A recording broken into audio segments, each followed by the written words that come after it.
Fala galera do canal Urubu Interativo, já já teremos aí a entrevista coletiva do técnico Jorge Jesus, na vitória do Flamengo por 3-1 sobre o Internacional aqui no Maraca. Peço que todos, se possível, compartilhem o link, convoca a rapaziada, chama todo mundo para participar aqui da coletiva, beleza? Já já eu boto o áudio aí do sistema de som para ter aquela qualidade maneira que vocês já conhecem, né, do canal Urubu Interativo, beleza? Enquanto isso, opa, chegou ele aí, ó. Vou botar o áudio pra vocês aqui, galera. Fui, vamos falando nesse áudio, tá bom?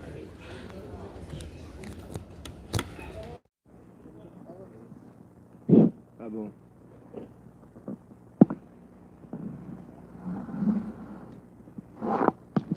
Alô, alô, 1, 2, 1, 2, alô, alô.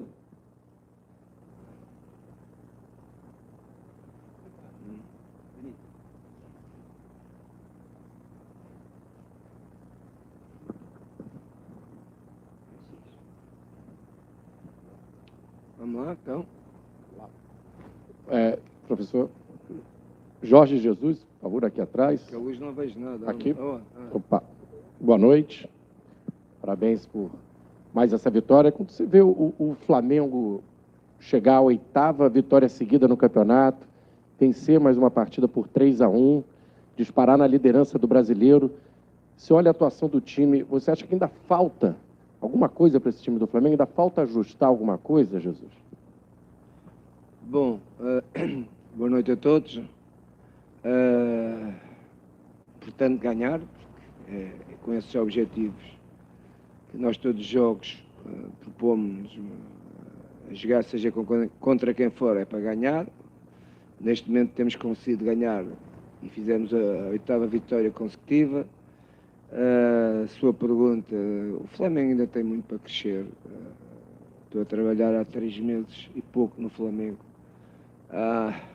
Há muita coisa ainda que nós podemos melhorar, não sei se vamos melhorar, mas podemos melhorar, apesar de agora deste ciclo de jogos não haver muito tempo mais para trabalhar variantes e ideias que nós temos para incorporar na equipa. Agora é mais recuperar os atletas. Como vocês sabem, sábado já é jogo com o São Paulo. Hoje, na segunda parte, eu fiz as substituições, tirando a do Arão, que não foi tática. Mas todas as outras duas foi exatamente para dar descanso ao Arrascaeta e ao Gabigol. E os jogadores estão de parabéns, estão focados, estão mentalizados para as dificuldades que vão encontrar jogo a jogo, porque só jogo a jogo é que a gente pode fazer contas. Falta muito campeonato para haver a decisão final. Há várias equipas que estão neste momento atrás de nós, que esperam recuperar e, portanto, tirar o Flamengo da primeira posição. Ainda bem que é assim.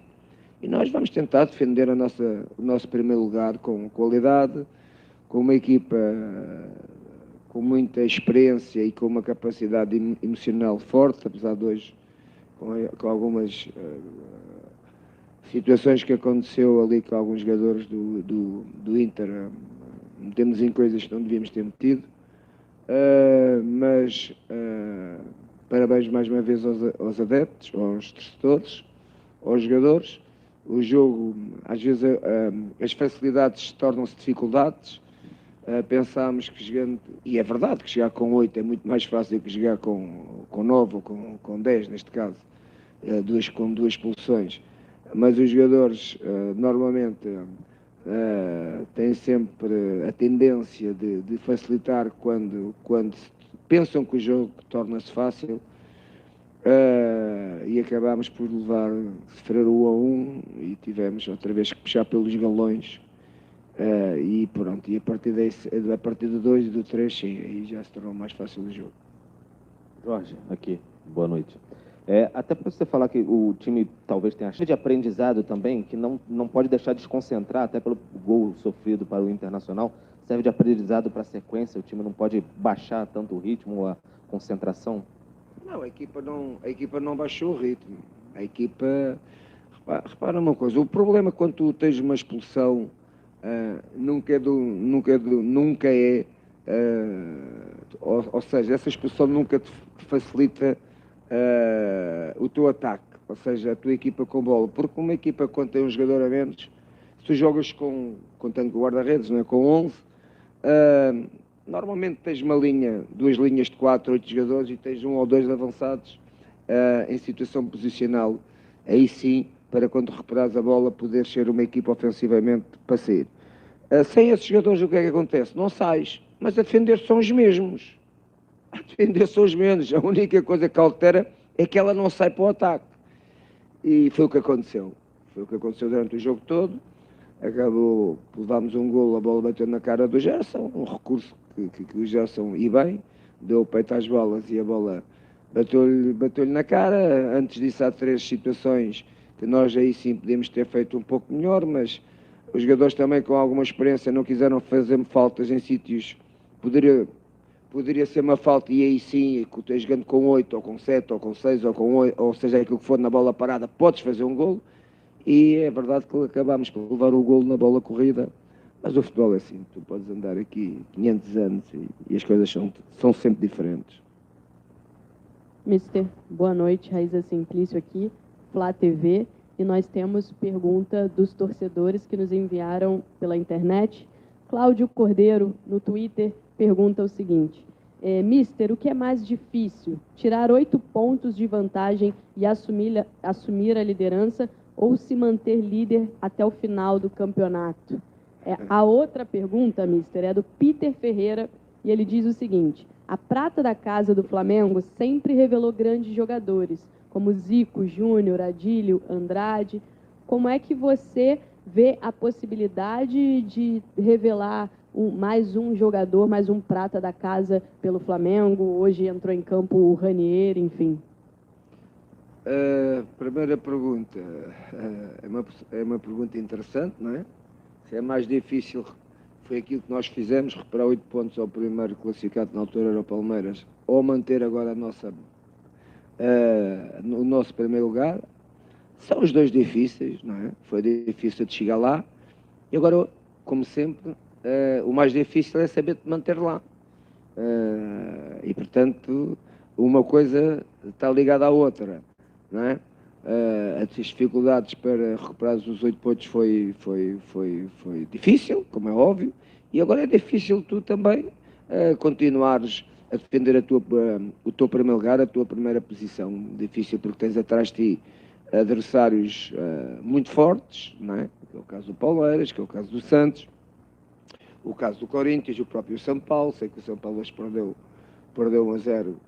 Pronto, e aí ficou um bocadinho mais difícil, mas não deixa de ser uma grande equipa, e sábado temos aqui e vamos justificar esses grandes jogadores que o São Paulo tem, porque quando jogas contra uma grande equipa como é o Flamengo, esses jogadores vão aparecer, e portanto não sei responder com uma certeza com o que é que foi mais difícil.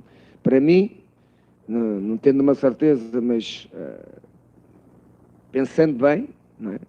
Em termos o que é práticos e deixar de ter teorias, o mais difícil é tu agora defenderes até acabar o campeonato e seres campeão.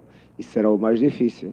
A segunda pergunta, claro que nós já estamos a tentar, o Ranieri é um menino com 17 anos, o Flamengo tem jogadores na base que vão acrescentando no futuro muita coisa ao Flamengo. Eu cheguei há três meses, tem um menino que, quando eu puser a jogar, vai-se revelar um excelente jogador, que é o Vinícius,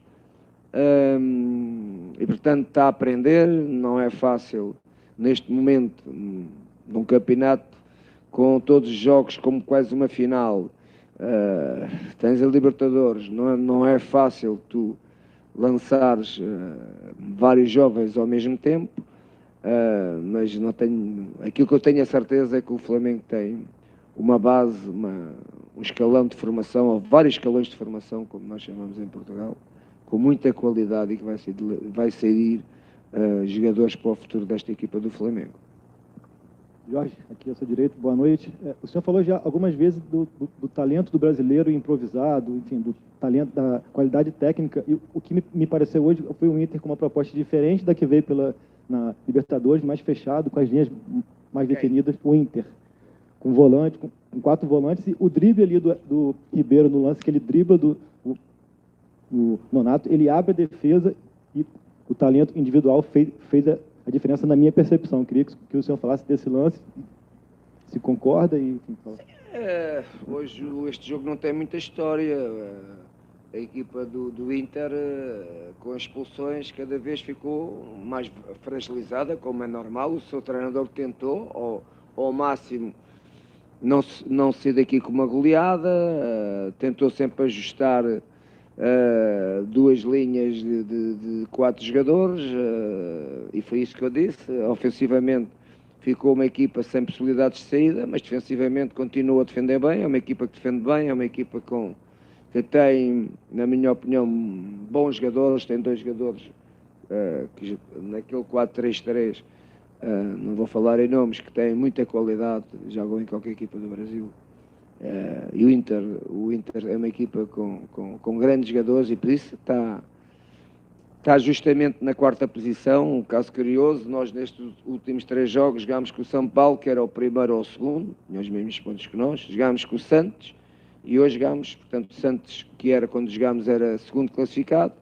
Hoje jogámos com o Internacional, que era, não sei qual foi os resultados, mas penso que vai continuar a ser o 4º classificado, mas também está nos 5 primeiros classificados. Ou seja, estes jogos que temos tido no Maracanã vão ser com os primeiros 5 classificados, e nós até agora temos vencido, e vamos descansar e recuperar para que no sábado a equipa possa vencer também o São Paulo.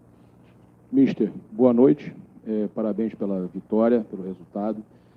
A gente percebeu, né, o Flamengo vinha hoje com 3 jogadores pendurados, né, podendo ficar de fora de próximas partidas, e aconteceu o contrário. O Inter, que teve jogadores expulsos, a gente, óbvio, né, teve algumas discussões do jogo normal entre você, o Rafinha e tudo mais, que a gente percebe que é para melhorar a equipe ou tirar de alguma situação desnecessária, mas o Flamengo melhorou muito psicologicamente. O Flamengo teve eliminações antes de você chegar aqui no Brasil, né, que foram nitidamente pelo psicológico. Eu queria que você pontuasse sobre isso, essa diferença, essa importância do Flamengo psicologicamente estar bem, e hoje quem perdeu a cabeça foi o Inter, o Guerreiro, etc.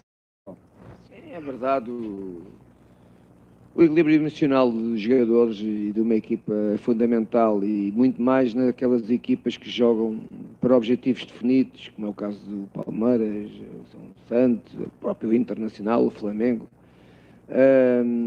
E, portanto, os seus jogadores têm que ter um equilíbrio emocional muito forte. Não é só quando as coisas correm bem, é fácil. O difícil é quando as coisas não correm tão bem.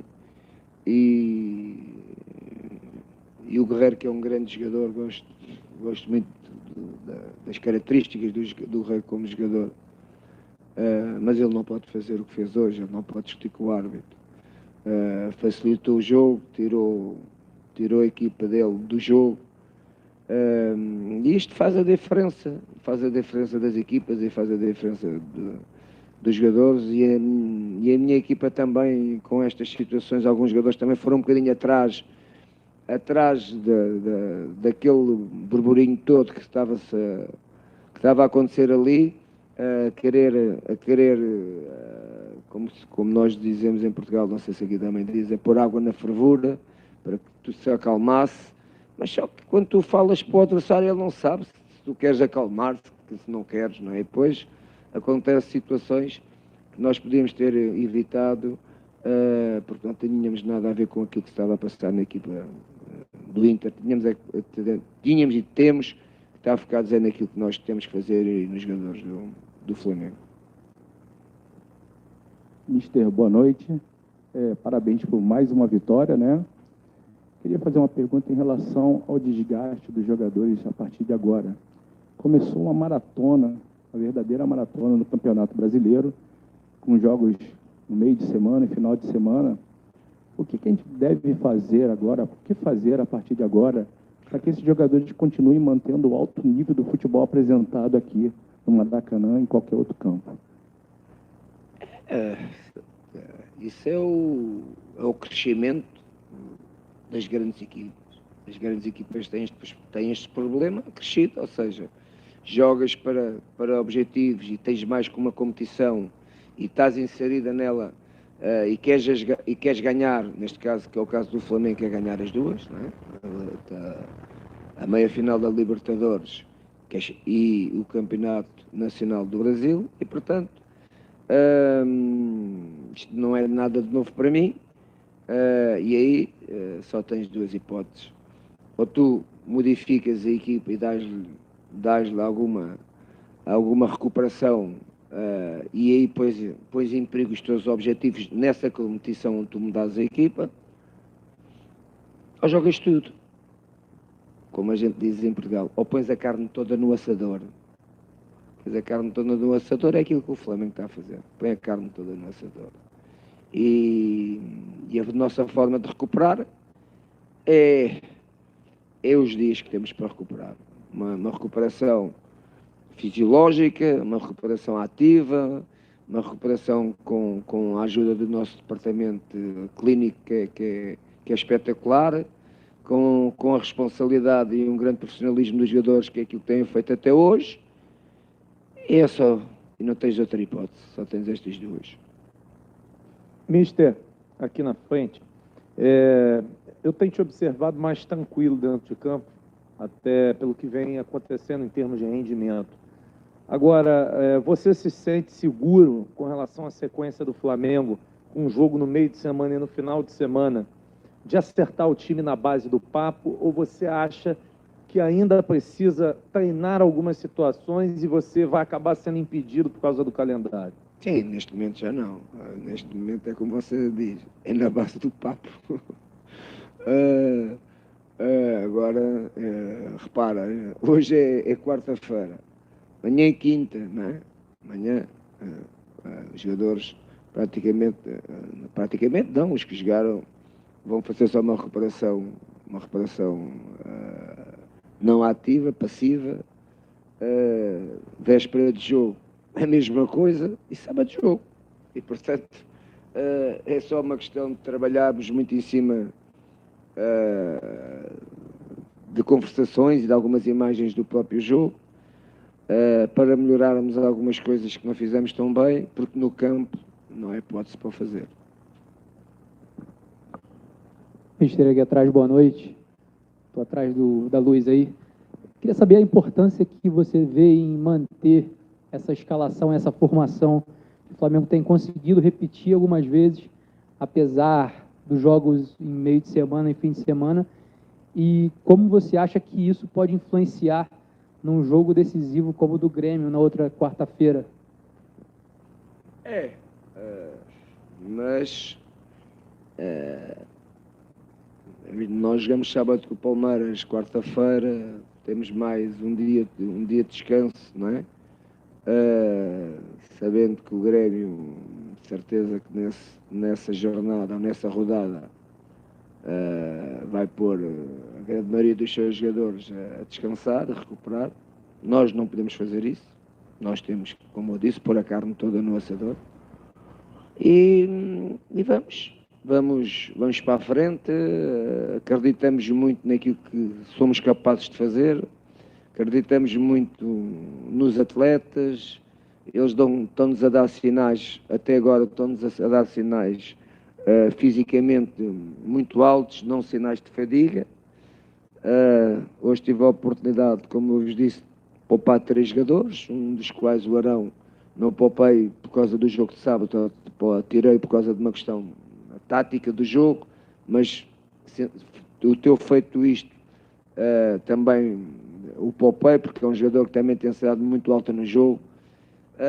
E o Arrascaeta e o Gabi, até se calhar devia os ter tirado mais cedo, mas como o Gabi é o artilheiro, às vezes a gente deixa mais um bocadinho para ver se ele faz mais um gol.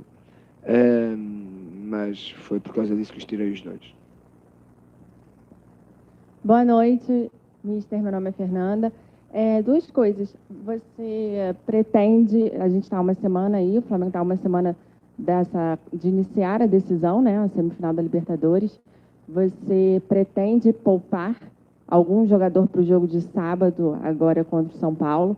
E com relação às convocações do Gabigol e do Arrascaeta, e dos outros dois também, a gente tem principalmente o Gabigol e o Arrascaeta como homens de gol, né? São os artilheiros, o Gabigol artilheiro e o Arrascaeta também com 10 gols. Como suprir essa ausência deles nos jogos contra o Atlético Mineiro e Atlético Paranaense?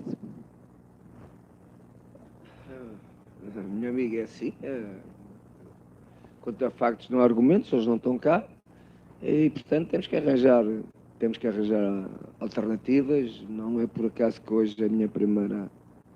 Está bem que o jogo, né? O jogo também estava a pedir um jogador com características ofensivas. Não foi por acaso que eu meti logo o menino, o Ranier, porque eu penso que ele é um dos jogadores que pode solucionar esse problema. E, portanto, nós, quando chegarmos à altura, temos tempo de pensar o que é que vamos fazer. Agora, o mais importante é este jogo sábado, que o São Paulo vai ser um clássico, vai ser um jogo emotivo, um jogo difícil, e depois do jogo vamos pensar o que é que vamos fazer com o Grêmio, mas aquilo que eu vou dizer é que não vou poupar ninguém por causa do jogo do Grêmio. Se tiverem condições para jogar, vão jogar. Ao centro, William Godoy, boa noite. O quanto você acha que esse jogo vertical e direto do Flamengo contribui para a espontaneidade e liberdade criativa dos seus jogadores? Nós temos um jogo em função também das características dos jogadores, não é? Os jogadores com as características ofensivas do Flamengo não só são rápidos, como também são tecnicamente evoluídos, não é? São jogadores com uma capacidade técnica que podem, em qualquer momento, resolver uma jogada.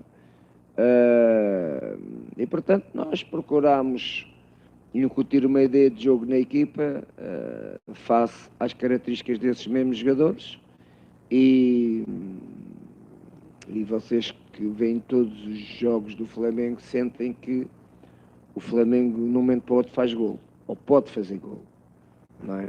Isso é um sinal de poder de uma grande equipa, neste caso que é a equipa do Flamengo. Boa noite, mister. A gente percebeu ali na sua alteração do Arão que o Gerson ficou como o único homem de contenção na equipe do Flamengo. Queria que você pudesse avaliar um pouco essa situação, se te agradou e se você acha que ganhou mais uma opção ali, uma forma de jogar, independente aí de resultado. O Gerson é um jogador que tem umas características que qualquer treinador gosta, não é? Tanto com bola como sem bola.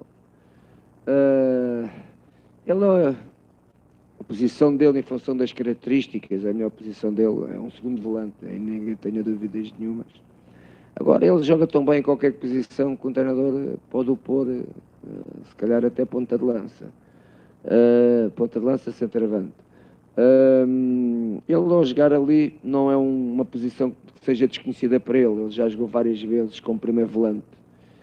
E nós estávamos a precisar de não ter dois jogadores ali tão posicionados quando a equipa tinha a bola ao lado um do outro, a jogarem os dois na horizontal, e eu precisava de um jogador que jogasse na vertical em função do médio defensivo. Não tendo nenhum jogador no banco com essas características, porque não tenho, só se fosse o Diego, mas o Diego não está cá, infelizmente para nós. Nós nem damos por a falta dos jogadores que, como foi o Diego, como foi o Coelhar e como foi o Léo, três jogadores que quando eu cheguei eram titulares desta equipa, não é? Hoje ninguém se lembra deles, é bom sinal. Mas são jogadores que nos davam muitas mais soluções para, por exemplo, estar a falar do que eu falei, que hoje se eu quisesse ter um segundo volante, quisesse lançar no jogo um segundo volante com essas, porque o jogo estava a pedir isso, não é? O jogo estava a pedir isso, tive que inventar um pouco, não é? Puxei o Everton para dentro e posicionei mais o Gerson. Jorge, você está 3 meses aqui no Brasil já, deve ter percebido algumas diferenças, particularidades da cobertura da imprensa aqui também. Eu queria que você desse sua opinião, falasse das principais diferenças do trabalho dos jornalistas, da imprensa aqui e de Portugal, por favor. É tudo em proporção. Em Portugal tem vários jornais diários desportivos, não é? Que têm que vender e, portanto, tem que haver notícias desportivas, umas verdadeiras e outras não. Todas as televisões em Portugal o dia todo a falar sobre os 3 grandes, Benfica, Sporting e Porto, diferente, mas diferente do Brasil. Diferente do Brasil, e aqui no Brasil, ainda bem que é assim, aqui no Brasil fala-se muito do árbitro, passa-se os dias todos a falar do árbitro, a mostrar a jogada, que era penalti, não era penalti. De futebol não falam quase nada, zero. Ora, a arbitragem já é todos os dias dos árbitros, não é? Felizmente vocês não têm esse vício. Também falam da arbitragem, mas passam por cima, só falam do jogo, o que é que o treinador fez bem, o que é que não fez, meteu aquilo, não meteu aquilo, devia ter feito isto, devia ter feito aquilo, que é coisas do futebol. Portanto, já que me faz essa pergunta, dou-vos os parabéns, porque vocês falam do futebol, e nós todos somos agentes do futebol, e as coisas que não me interessam, às vezes também acontecem no futebol. Nós devemos projetar e a pergunta que você me faz, o que é que eu gosto mais? Eu gosto da forma como vocês falam do jogo. Isto não é uma crítica aos comentadores e às pessoas que falam em Portugal, mas eu estive lá muitos anos, não é? Sei como é que é. Lá fala-se muito e há, só para vocês perceberem, há um painel, como aqui há, de 4, 5 pessoas a falar de futebol. Mas aqui falam de futebol. Lá há 3, um é do Sporting, um é do Benfica e outro é do Porto. E cada um tem que defender o seu clube. Não é? Então aquilo é... Cada um defende o seu clube, mas do futebol de zero. Boa noite. Bem curtinha. Uma é sobre o Gabriel, para uma pauta específica, não só pela essa boa fase dele, que parece que não tem fim, mas por tudo que ele movimenta com criançada, com plaquinha na arquibancada, enfim, esse personagem, Gabriel, tão importante que tem sido esse ano para o Flamengo, e também, se puder explicar aquele gesto ali, sabe que é para uma linguagem de Libras, explicar aquele gesto no final também. Eu quis homenagear os surdos mudos. Eles ensinaram-me alguns gestos, porque estive com eles no nosso CT, e eles ensinaram-me que este gesto assim, e isto assim, quer dizer Flamengo para o mundo todo, I love you. E eu então fiz o gesto que eles me ensinaram. E para os homenagear também a eles. Diz? O Gabriel, isso é outra coisa da paixão, não é? As pessoas adoram a forma como o Gabriel festeja os golos, a forma como ele de vez em quando aparece nos jogos, com mudança de cenário no cabelo. E hoje os adeptos do futebol e do Flamengo tentam imitá-lo. Isso é um sinal muito bom, é um sinal de paixão pelo futebol, pelo amor pelo clube. E vocês não sabem, porque estão aqui todos os dias, não sabem valorizar a qualidade e a beleza que vocês põem nos jogos. É o espetáculo que vocês são fora daquilo que é o jogo. É impressionante e é apaixonante. Obrigado a todos, obrigado, Mister. Obrigado.